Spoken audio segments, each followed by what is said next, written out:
Bem-vindos, madridistas! Tudo bem? Como estão? Temos muito para conversar. Vamos falar já já sobre Federico Valverde, porque isso está me deixando muito confuso. Se o treinador não fosse o Bielsa, estaria claro para a gente. Ô, cara, você não pode se dar mal esse ano com todos os seus treinadores, né? Pois é o Bielsa, é o Bielsa. Quer dizer, o Bielsa é um cara que faz isso. É que, de verdade, esse cara, como eu digo aqui nesse tweet, eu acho que esse cara precisa de ajuda. Esse cara precisa de ajuda, mas me parece que ele é daqueles que não se deixam ajudar. Atenção para a entrevista. Não vou deixar isso muito grande, pois não creio que a FIFA traga problemas. Assim, vocês conseguem ver bem, certo? Beleza. Me parece que ele é daqueles que não se deixam ajudar, esse senhor. Falam coisas pesadas sobre ele, mas pesadas mesmo, tipo ditador no vestiário. Reparem que antes do jogo já diziam que, bom, não antes desse jogo, faz muito tempo que dizem isso, então não venham aqui dizer que não. Luís Soares tinha razão. Olha, Luís Soares não está em condições de jogar por nenhuma seleção agora, nessa Copa do Mundo, tá? Uma coisa é isso, e outra coisa é que esse cara não é a pessoa certa para comandar nenhuma seleção em uma Copa do Mundo. Ele fracassou em Copas e, como treinador, não é aquilo tudo que sempre venderam pra gente. Mas enfim, insisto, alguém que faz isso, presta atenção, está esperando a entrevista, os jornalistas detonam ele. Bom, ele é o tipo de cara que detona todo mundo que está ao redor dele, né? Reparem. Vai logo! Que pesado, vai logo! Ou com um desprezo por tudo ao redor dele, é impressionante. Alguma vez ele já deixou escapar alguma frase em que estava certo? Porque, claro, até um relógio quebrado acerta a hora uma vez por dia. Recentemente, não lembro se falei aqui em vídeo sobre a pausa de hidratação que no futebol virou praticamente 4 tempos, como anunciam. E está claro, mas, ou seja, concordar com esse senhor nisso, e além disso ele explicou bem naquele dia, não quer dizer que ele seja lúcido o tempo todo, né? Prestem atenção na entrevista, porque realmente não tem desperdício nenhum. Agora vamos analisar um pouco, vamos falar da Espanha, vamos falar do Federico Valverde, claro, desse Canóvio aí que, olha, se deixassem ele mais 15 minutos ali, ele machucava 2 ou 3 espanhóis. Quer dizer, o que o Uruguai fez hoje faz o Getafe parecer um exemplo de fair play, né? Ei, foi algo impressionante, a gente já sabia que os uruguaios iam dar pontapés e que se ainda por cima se vissem fora da Copa do Mundo, iam dar ainda mais pontapés, né? Com todo respeito aos uruguaios, eu tenho amigos uruguaios, acho que é uma nação de futebol incrível, incrível. Olha, 2 Copas do Mundo, as 2 Olimpíadas anteriores às Copas, por isso eles colocam 4 estrelas. Isso é quase indiscutível, mas as 15 Copas América deles, eu já nem sei quantas tem. 3 milhões de habitantes, uma nação de futebol de tirar o chapéu. E além disso, todos os amigos uruguaios que eu tenho, todos que eu conheço, são gente boa e eu gosto muito deles. Mas, cara, isso, quer dizer, o trabalho nessa Copa do Mundo tinha que ter sido feito contra Cabo Verde e contra a Arábia, pelo menos conseguir uma vitória nesses 2 jogos. Bom, essa é a análise, e atenção às sílabas e à maneira de responder aos jornalistas, cara. Obrigado. Ok. Bem, ok. Bem, É verdade que a entrevista demorou para chegar. Marcelo, bom, o que fica como resultado desse processo do Uruguai na Copa do Mundo? Bem, não, eu não consegui potencializar o poder que o Uruguai tinha em seus jogadores. Qual foi o objetivo ao tirar Federico Valverde quando o Vinhas entrou? Busquei que o time tivesse mais presença no ataque. O que você pôde falar com o Muslera no intervalo que o levou a tirá-lo? Nada. De nada. É que, cara, é agora. Ele faz as perguntas certas. Ele faz a pergunta avaliação do Uruguai. Não está entre os 16 classificados para as oitavas de final da Copa do Mundo. Uma avaliação disso sobre a substituição do Valverde, sobre o Muslera e pronto. Pra quê? E esse senhor, então, sempre respondendo nesse tom sobre o Valverde. O que dissemos antes? Se não fosse o Bielsa, o treinador, estaríamos dizendo desse cara, o que está acontecendo com ele e seus técnicos este ano. Mas tudo bem, vamos deixar assim porque é o outro que esteve nesse processo com a sua seleção. Mas, durante o jogo, quantas vezes vocês viram o Valverde? Ele é um jogador com o Real Madrid, onipresente, bom quando esteve bem, que é na maioria das vezes, no fim, nesse balanço deste ano. Bom, olha, este ano ele teve sua melhor atuação como madridista, os 3 gols contra o Manchester City, mas depois foi um ano apagado. Aliás, vimos o Valverde ultimamente melhor como lateral direito do que como meio-campista no Madrid. Exceto aquela partida e mais uma ou outra. Mas o que aconteceu nesse jogo contra a Espanha na Copa do Mundo? É que a gente já estava... Em que momento o Valverde foi substituído? Não lembro o momento exato, mas foi bem cedo, já no segundo tempo.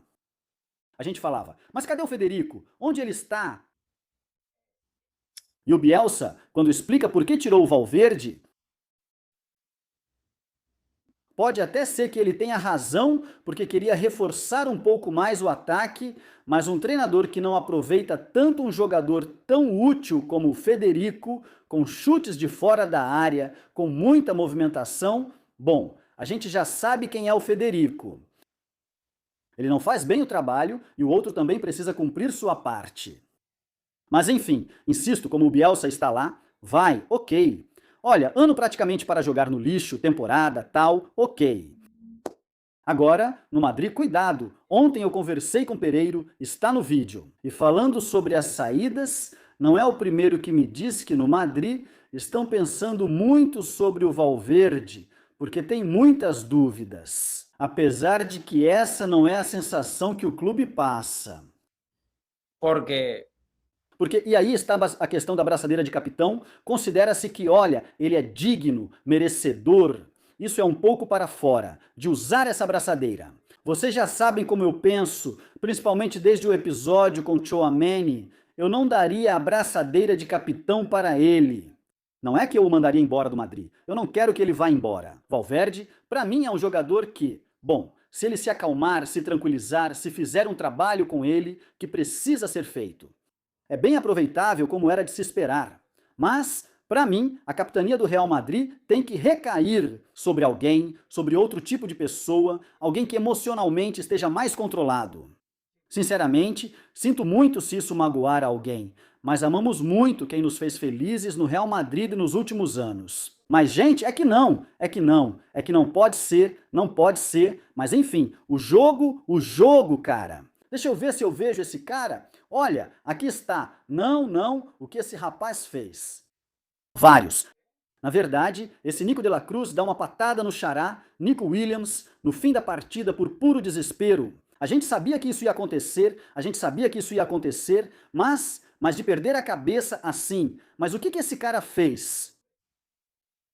O que o Canovio fez foi uma loucura. Um cara que antes do cartão vermelho já deveria ter levado 3 ou 4 amarelos. Quer dizer, pelo menos, talvez até um vermelho naquela entrada que ele fez. Não lembro em quem foi. Foi no Pedri, pode ser. Que, aliás, agora vamos falar do Pedri e de alguns jogadores espanhóis e do jogo da Espanha. Espanha, pra mim, olha, achei terrível. Agora, é impressionante que, mesmo jogando assim, a Espanha não leva gol. É verdade que enfrentaram o pior Uruguai dos últimos anos? Cabo Verde e a Arábia Saudita. E, aliás, quero ver a Argentina fazendo um gol contra Cabo Verde, quero ver 16 avos de final, Argentina e Cabo Verde. Mas, enfim, o caso é que sim, eles estavam dando pontapés como loucos, e ainda permitindo esse verdadeiro sem vergonha, que é o árbitro da partida, Ismail El Fati, o estadunidense nascido em Casablanca. Que eu já disse, é mais, a FIFA para esse cara deu poder, ou seja, considera ele um dos melhores árbitros. Por isso ele está na Copa do Mundo, e eu acho que esse cara já apitou antes. Quer dizer, o rosto dele é conhecido. Eu não assisto a MLS, não assisto, em teoria, esse senhor apita aqui, e eu já vi ele em vários jogos, é a pior arbitragem de toda a Copa do Mundo. A pior. O erro mais grosseiro foi o da árbitra ontem na partida entre Alemanha e Equador. Mas a pior arbitragem em geral de uma partida foi a desse aqui. Bom, desse aqui. Perigo para todos os times e principalmente ela perdeu o controle da partida, porque não puniu o jogo violento, grave dos uruguaios. Além disso, tinha um tal de Pericol ali que estava me deixando desesperado. Todas eram contra a Espanha, mas alguém pode dizer que no final houve possível pênalti do Dani Olmo. Para mim não é pênalti, porque o jogador uruguaio se joga sem querer disputar a bola. Só para ter contato com o espanhol, para mim não é pênalti. Agora, já vi pênaltis anulados assim. No banco de futebol já marcaram assim, mas aí já não é responsabilidade dele, que é muito difícil ver dentro de campo, é de uma nicaragüense que acho que estava no VAR, que para mim foi bem, porque para mim isso nunca deveria ser pênalti. E deixamos por último o caso da Espanha, que foi, poxa, a Espanha jogando assim não vai ganhar a Copa do Mundo, nem a pau, nem a pau. Vou citar cada jogador para não esquecer nenhum. Quem não foi titular foi Olmo. E não entendo por que Luís de la Fuente não o aproveita mais, já que na Espanha ele não tem restrições e seria fácil escalá-lo. Olmo, ele tem que jogar sempre. A Espanha na Eurocopa, na verdade o jogo contra a Alemanha, eu acho que é porque temos Olmo em campo e não Pedri. O que aconteceu com Pedri hoje? E Pedri é um jogador que vocês nunca vão me ouvir dizer que é uma enganação, que é uma farsa de jogador. Não, eu acho o Pedri um jogador muito bom. O Pedri me deixou desesperado, assim como o Rodri, errando constantemente todas as suas decisões. Quer dizer, de como se posicionar, e o que me irrita é que eles sabem fazer isso muito bem. Eles realmente sabem fazer isso muito bem. Imprecisos, erráticos, bolas perdidas, passes para o adversário, mas não só eles, também vi passes lamentáveis para o adversário de outros jogadores hoje. Estavam todos, e eu acho que isso vem da atitude, ou seja, a atitude no jogo de hoje contra o Uruguai não era a mesma do jogo contra a Arábia Saudita, e sim era a mesma do jogo contra Cabo Verde, ou seja, acham que vão ganhar só com a camisa. Nós somos muito superiores, porque temos sempre a bola, quase deixei cair o computador. Se temos sempre a bola, eles não vão nos causar perigo. Bom, mas fizeram sim, talvez venha outra seleção com um pouco mais de efetividade no ataque e te mande para casa. Áustria ou Argélia, vamos ver quem será nosso adversário nos 16avos de final.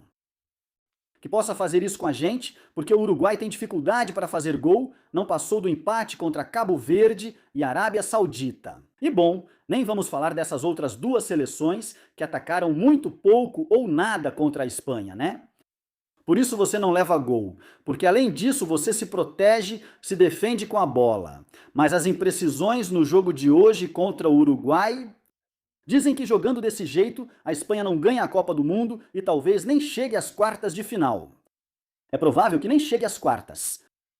Reparem que para mim, um dos melhores foi Baena. Bom, quer dizer, ele foi o autor do gol. Bom, não falamos do Muslera, já falamos do Muslera outro dia. É que o gol foi um presente de um goleiro que já deveria ter se aposentado da seleção faz tempo.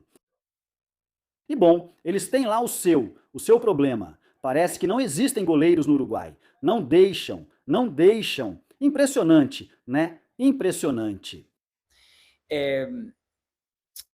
O Lamine Yamal, eu vejo o Lamine Yamal muito convencido. Teve 2 ou 3 jogadas boas, mas sem querer acelerar, até consigo entender por causa da lesão. Mas olha, pessoal, se você já está pronto para jogar quase toda a partida, rapaz, e principalmente estava levando muita pancada, né? Porque ele brincava um pouco com o desespero dos uruguaios, mas esse jeito de jogar eu não gosto. Não é o Lamine Yamal da Eurocopa, onde jogou de outra forma. Esse garoto, sério, essa coisa de fama e tal, não faz bem para ele. Ou seja, não faz bem. Eu vejo ele muito convencido. Isso me incomoda, pois já vi isso no Vinícius. Esse papo de não querer correr por se achar superior, mas cuidado, vão te quebrar, garoto. Mas enfim, viu Cucurella muito bem, para ser sincero, como sempre, Cucurella é uma garantia, também foi impreciso em alguns momentos da partida, mas como o resto dos companheiros dele. Prefiro ele ao Marcos Llorente, que foi bem na defesa. No primeiro tempo escaparam dele algumas vezes, mas no segundo escaparam menos. Para mim, Pedro Porro, como lateral, é mais incisivo, tem mais veneno nas subidas dele até a linha de fundo. Talvez o Marcos Llorente ofereça mais segurança defensiva, por ser atleta, mas como jogador com bom trato na bola, acho o Pedro Porro melhor. Eu esperava ver o Miquel Merino melhor, enfim. E, em geral, é isso, um nível baixo da Espanha. É um nível baixo da Espanha para o que pode oferecer, que é muito mais do que mostrou. Quer dizer, eu acho que foi em grande parte por causa de como estava o gramado, e isso me surpreendeu muito, porque eu pensava que o estádio lá em Guadalajara, aliás, palco de um roubo contra a Espanha nas Copas do Mundo? Impressionante! Será que minha geração vai lembrar disso? Aquele gol do Michel contra o Brasil, naquela primeira partida do México, 86, foi nesse estádio, não foi? Mas e o gramado? Digo, é coisa da minha cabeça ou eu tô ficando louco? Quando eu via os detalhes do gramado, tinha muitas partes levantadas. Depois eu não ouvi muita crítica ao gramado, mas para mim pareceu que grande parte dos erros, nos domínios, nas orientações, nos passes da Espanha, foi por causa do estado do gramado. Mesmo assim, tinha muitas que não eram culpa do gramado, nem nada disso, mas enfim, é um pouco de tudo, né? O árbitro, o gramado, a falta de atitude e a falta de frescor de uma seleção que com certeza não é a mesma da Eurocopa. É que dá para perceber de longe, de muito longe. Se a Espanha não melhorar, cuidado com a Áustria ou com a Argélia. Cuidado! Cuidado porque nos últimos mundiais já tivemos Marrocos, Rússias, etc. Desejo tudo de bom para vocês. Deixem um like, inscrevam-se, comentem, compartilhem e hypem o vídeo. Isso ajuda muito. Até o próximo vídeo e ótimo final de semana. Tchau!